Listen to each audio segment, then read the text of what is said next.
પોલીસે લક્ઝરી બસમાંથી બેટરીની ચોરી કરનાર એક રિક્ષા ચાલકને ચોરીની 2 બેટરી તેમજ રિક્ષા સાથે ઝડપી પાડ્યો હતો।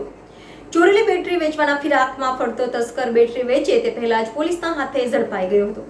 વડોદરા શહેરના ગોરવા પોલીસે લક્ઝરી બસમાંથી બેટરીની ચોરી કરનાર એક રિક્ષા ચાલકને ચોરીની 2 બેટરી તેમજ રિક્ષા સાથે ઝડપી પાડ્યો હતો। ચોરેલી બેટરી વેચવાના ફિરાકમાં ફરતો તસ્કર બેટરી વેચે તે પહેલા જ પોલીસના હાથે ઝડપાઈ ગયો હતો। વડોદરા શહેરના ગોરવા પોલીસ મથકના સ્ટાફને બાતમી મળી હતી કે Noorani park society Karodiya road પર રહેતો મુલતાની ફરીદ ફિરોઝભાઈ ભાડાની ઓટો રિક્ષામાં 2 મોટી બેટરી લઈને વેચવાના ઈરાદે ફરી રહ્યો છે અને હાલમાં તે જશ કાકાના ખેતર પાસે રિક્ષામાં બેઠો છે।